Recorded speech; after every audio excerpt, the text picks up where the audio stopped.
कल मैंने आपको केजरीवाल की शराब नीति का चैप्टर 1 दिखाया, आज चैप्टर 2 सुनिए। दिल्ली में शराब नीति में गड़बड़ी के आरोपों की सीबीआई जांच चल रही है, लेकिन नेताओं ने इसे राजनीति से जोड़ दिया। कभी कहा कि नरेंद्र मोदी न्यूयॉर्क टाइम्स के आर्टिकल से घबरा गए और मनीष सिसोदिया के घर सीबीआई भेज दी। कभी कहा कि नरेंद्र मोदी 2024 के चुनाव को लेकर घबरा गए हैं, क्योंकि 2024 में नरेंद्र मोदी बनाम अरविंद केजरीवाल का चुनाव होगा। कभी कहा कि नरेंद्र मोदी गुजरात में केजरीवाल की लोकप्रियता से परेशान हो गए। 2 दिन पहले मनीष सिसोदिया ने कहा कि उन्हें बीजेपी ने आम आदमी पार्टी तोड़ने का ऑफर दिया था। आज ये आरोप लगा दिया कि बीजेपी आम आदमी पार्टी के विधायकों को खरीदने की कोशिश कर रही है और एक एक विधायक को 20-25 करोड़ रुपए का ऑफर दिया जा रहा है। जब विधायक को 20-25 करोड़ का ऑफर ही दे रहे थे तो फिर मनीष सिसोदिया से क्या बात कर रहे थे, उधर ही दे देते फिर। लेकिन कह दिया जाता है कुछ भी, क्योंकि उसके बाद पलट के कोई लॉजिकल सवाल तो पूछता नहीं। सुनिए आम आदमी पार्टी के सांसद संजय सिंह क्या बोल रहे हैं। दिल्ली के विधायकों को तोड़ने की कोशिशें की जा रही हैं। दिल्ली के विधायकों को मोदी जी अपने जांच एजेंसियों की धमकी दिलवाकर, अपने लोगों को भेजकर, पैसे का ऑफर करके, धमका के, डरा के तोड़ने का और दिल्ली सरकार को गिराने का प्रयास कर रहे हैं। भारतीय जनता पार्टी के पश्चिमी दिल्ली के बड़े नेता हैं, जो मेरे जानकार भी हैं और मेरे जानकारों के जानकार भी हैं। उन्होंने मुझसे संपर्क किया, अगर आप नहीं आते हैं तो आपके साथ भी जिन लोगों ने मुझे भेजा है वो लोग वही करेंगे जो मनीष सिसोदिया जी के साथ किया। मैंने कहा मनीष सिसोदिया तो बेकसूर हैं। कह रहे हमें पता है वो बेकसूर हैं, हम जानते हैं। आप सोचो जब उनके साथ हो सकता है तो आपके साथ क्यों नहीं हो सकता। इतना ऐसा बोलते हैं कि हंसी आ जाती है। पहली बात, जिस ऑफर की बात की गई उसे साबित करने के लिए कोई सबूत नहीं है। क्या बोले थे कि सही समय पर और बड़े मंच पर इसका खुलासा किया जाएगा कि मनीष सिसोदिया को बीजेपी से जुड़ जाने और आम आदमी पार्टी को तोड़ने के लिए कहा गया है। अच्छा, मनीष सिसोदिया बोले कि मुझे टेक्स्ट आया है। दूसरी नेता बोली कि ऑडियो रिकॉर्डिंग है। टेक्स्ट है कि ऑडियो रिकॉर्डिंग है, अभी समझ में नहीं आया, लेकिन जो भी है वो अभी तक दिखाया नहीं गया कि सही समय पर सही समय क्या है। अभी जो है वो अच्छा मुहूर्त नहीं है, क्या है जो इसका इंतजार हो रहा है। दूसरी बात कि सिर्फ 4 विधायक ही क्यों सामने आए कि भाई उनको बीजेपी जो है वो तोड़ना चाहती है। दिल्ली विधानसभा में आम आदमी पार्टी के 62 विधायक, 62 में से मान लीजिए 4 को तोड़ने की बात भी कर रहे हैं, तो 4 से सरकार थोड़ी गिरेगी। 62 से 4 घटा लीजिए, 58 हो जाएगा। और वैसे भी 4 अगर इधर उधर जाएंगे तो दल बदल कानून के तहत उनको खुद ही खत्म हो जाएंगे, उनकी विधायकी चली जाएगी। तो 4 से क्या होना है। तीसरी बात, बीजेपी के पास दिल्ली में 8 सीट है। 4 विधायक लेकर वो दिल्ली में सरकार नहीं बना सकते। 8 में 4 जोड़ दीजिए, 12 हो जाएंगे। 12 क्या कर लेंगे। इसलिए आम आदमी पार्टी के आरोप गले से नहीं उतरते।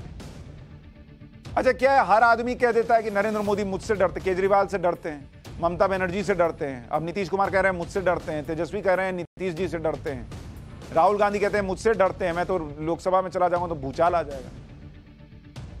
एक बार तय ही नहीं कर पा रहे ये लोग कि किससे डरते हैं, और सबसे डरते हैं तो जीतते कैसे हैं ये भी नहीं समझ में आ रहा।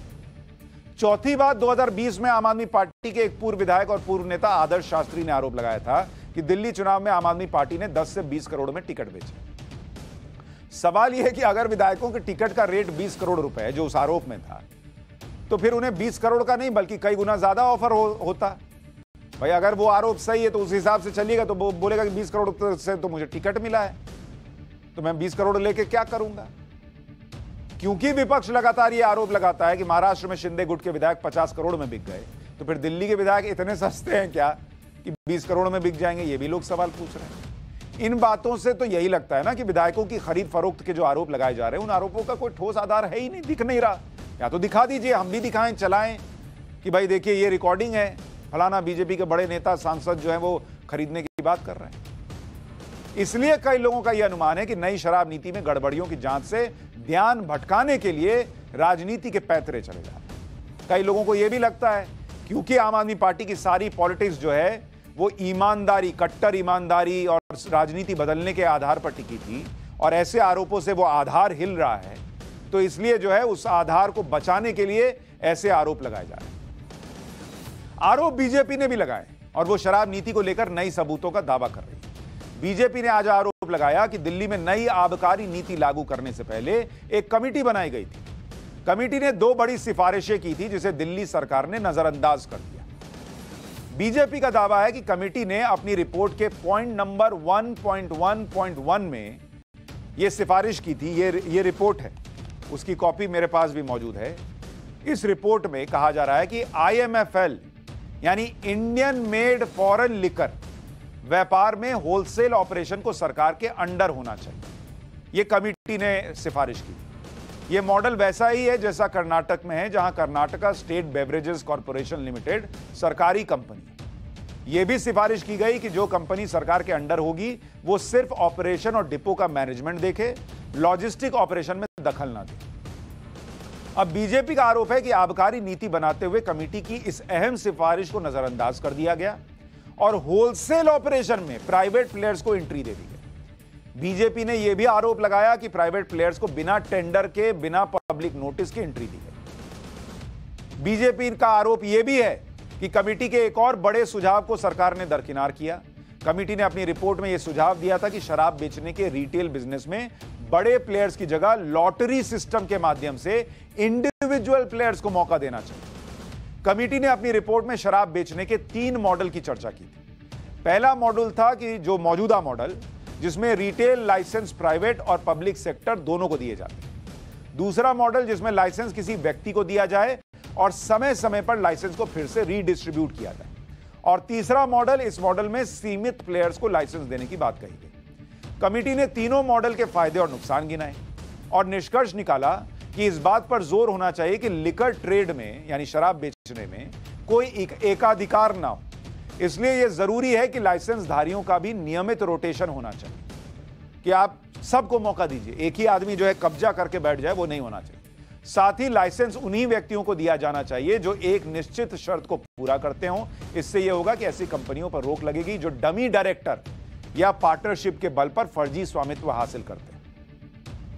यानी एक तरीके से कहिए तो कमेटी इस पक्ष में थी कि रिटेल में सिंगल प्लेयर्स को तय शर्तों पर मौका दिया जाना चाहिए। बीजेपी का आरोप है कि स्पष्ट सिफारिश के बाद भी बड़ी कंपनियों को लाइसेंस दे दिया गया। मैन्युफैक्चरर्स भी रिटेल सेक्टर में आ गए। ब्लैक लिस्टेड कंपनियों को भी लाइसेंस दे दिया गया और बदले में कमीशन लिया गया और यह पैसा आम आदमी पार्टी ने पंजाब चुनाव पर खर्च किया। यह बीजेपी आरोप लगा रही है। इतना रिकमेंडेशन, क्लियर कट रिकमेंडेशन, इसमें किसी प्रकार की कोई एम्बिग्विटी नहीं है मनीष सिसोदिया जी। उसके बावजूद आपने इन रिकमेंडेशंस को दरकिनार किया और आपने शराब माफिया को, जिन्होंने कार्टेल बनाया, उन कार्टेल कंपनियों को आपने दिया, उन बड़ी कंपनियों को आपने दिया जो manufacturers are not allowed into retail. जो मैन्युफैक्चरर्स हैं वो रिटेल में नहीं आ सकते हैं। आपने कमीशन लेके मैन्युफैक्चरर्स जो थे उनको रिटेल में लेके आके इंडिविजुअल तो दूर, मैन्युफैक्चरर्स को भी इन्वॉल्व कर दिया। और तो और जो ब्लैक लिस्टेड कंपनियां थी उनको भी आप लेके आके इन्वॉल्व करते हैं। क्यों? क्योंकि मोटा माल मिला। पंजाब के चुनाव के समय मोटे माल की आवश्यकता थी। जिसने मोटा माल दिया, इस रिपोर्ट को दरकिनार करके मोटा माल जेब में। बीजेपी ने यह भी आरोप लगाया कि नई आबकारी नीति में एक एक कंपनी के नाम करीब 55 ठेके कर दिए गए और इसके बदले कमीशन लिया गया। इन सब के बावजूद जिन कंपनियों को रिटेल के ठेके दिए गए उनमें से 19 कंपनियों ने कुछ महीने में सरेंडर कर दिया। मार्च से लेकर जुलाई के महीने के बीच 19 कंपनियों ने ठेके सरेंडर किए। बीजेपी ने पूछा कि जब पहले बिडर ने सरेंडर कर दिया तो दूसरे बिडर को क्यों मौका नहीं दिया। जिस कमेटी के आधार पर बीजेपी ने मनीष सिसोदिया पर आरोप लगाए हैं, वो कमेटी मनीष सिसोदिया ने ही सितंबर 2020 में गठित की। मार्च 2021 में कमेटी ने अपनी सिफारिशें दिल्ली सरकार को दी। यह 3 सदस्यीय कमेटी थी जिसमें तत्कालीन excise commissioner Ravi Dhawan chairman थे। इसके अलावा deputy commissioner excise Sandeep Mishra, और additional commissioner trade and taxes Anand Kumar Tiwari इसके सदस्य। लेकिन अब आरोप यह लग रहा है कि अपनी ही बनाई कमेटी के इस रिपोर्ट को उसी सरकार ने, यानी अरविंद केजरीवाल सरकार ने दरकिनार कर दिया और कई फैसले लिए जो बीजेपी आरोप लगा रही। यह था केजरीवाल की शराब नीति का चैप्टर 2।